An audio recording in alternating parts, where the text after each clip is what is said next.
Praise Lord. आप सभी को जय मसीह की। आज मैं आप सभी के साथ बहुत ही सामर्थी परमेश्वर का वचन बांटने के लिए जा रहा हूं। कृपया आप बड़े ध्यान से परमेश्वर के वचन को सुने।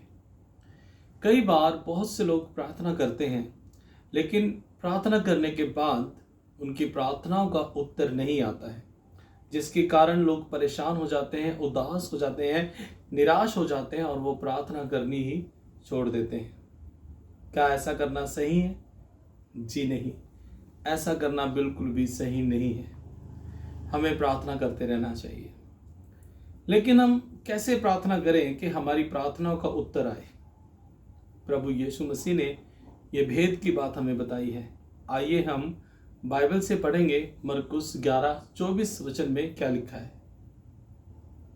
इसलिए मैं तुमसे कहता हूँ कि जो कुछ तुम प्रार्थना करके मांगो तो प्रतीति कर लो कि तुम्हें मिल गया है और तुम्हारे लिए हो जाएगा। यस, प्रभु यीशु मसीह ने कहा, इसलिए मैं तुमसे कहता हूं कि जो कुछ भी तुम प्रार्थना करके मांगो तो प्रतीति कर लो कि तुम्हें मिल गया है और तुम्हारे लिए हो जाएगा।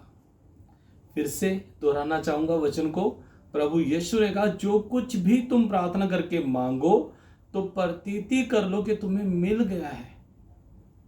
अभी मिला नहीं है, लेकिन तुम प्रतीति कर लो कि तुम्हें मिल गया है और फिर तुम्हारे लिए हो जाएगा। लोग प्रार्थना करते हैं, लेकिन प्रार्थना करने के बाद प्रतीति नहीं करते कि हमें मिल गया है, और ना ही वो परमेश्वर का धन्यवाद करते हैं, धन्यवाद प्रभु आपने हमें दे दिया है। ना विश्वास करते हैं। लेकिन हमें विश्वास करना कि हमें मिल गया है और हमें प्रभु का धन्यवाद करना है। लेकिन लोग क्या करते हैं? प्रार्थना करते हैं और प्रार्थना करने के बाद वो चिंताएं करते हैं। प्रार्थना करने के बाद वो ऐसी बातें बोलते हैं जिन बातों के कारण उनकी प्रार्थनाओं का उत्तर रुक जाता है। लेकिन हमें एडवांस में प्रभु का धन्यवाद करना है। जी हाँ मेरे प्रियो, जब हम किसी को एडवांस दे देते हैं तब हमारा काम पक्का हो ही जाता है। जैसे कि आप सभी इस संसार में रहते हैं, बहुत से काम आपने किए होंगे, और यदि आप किसी काम के लिए एडवांस दे देते हैं तो आपका काम ज़रूर हो जाता है। ठीक इसी प्रकार से जब आप प्रार्थना करते हैं, तब प्रार्थना के बाद आप धन्यवाद भी करें। आप कहें, प्रभु मैं आपका धन्यवाद करता हूं कि आपने मेरी प्रार्थना को सुन लिया है और आपने इस काम को कर दिया है। और बार बार आप परमेश्वर का धन्यवाद करें। जो आशीष आपको चाहिए उसके लिए पहले से ही प्रभु का धन्यवाद करें। कहें, प्रभु मैं आपका धन्यवाद करता हूं, आपने मुझे ये आशीष दे दी है। अगर आपको नौकरी चाहिए, आप कहें, प्रभु मैं आपका धन्यवाद करता हूं, आपने मुझे नौकरी दे दी है। अगर आपको बच्चे की आशीष चाहिए, आप कहें, प्रभु मैं आपका धन्यवाद करता हूं कि आपने मुझे बच्चों की आशीष दे दी है। प्रभु आपने मुझे चंगाई दे दी है।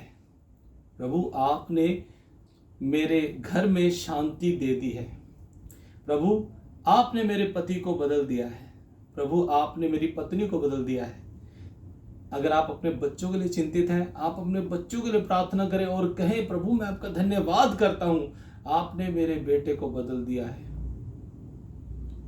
जब आप इस प्रकार से धन्यवाद करेंगे, पहले से ही धन्यवाद करना शुरू करेंगे, मैं आपको विश्वास दिलाना चाहता हूं, प्रभु आश्चर्यकर्म करेंगे, चमत्कार हो जाएगा। आइए हम एक वचन को और देखेंगे। यूहन्ना रचित सुसमाचार 11:41 वचन में क्या लिखा है? तब उन्होंने पत्थर को हटाया। यीशु ने आंखें उठाकर कहा, हे पिता, मैं तेरा धन्यवाद करता हूँ कि तूने मेरी सुन ली है, क्योंकि तू सदा मेरी सुनता है। हालेलुया। सो मेरे प्रियो, यहाँ पर प्रभु यीशु मसीह लाजर की कब्र पे गए। एक व्यक्ति था जिसका नाम लाजर था और वो मर गया था, और उसको मरे 4 दिन हो चुके थे। और जब गए तब प्रभु यीशु ने कहा कि कब्र का पत्थर हटाओ।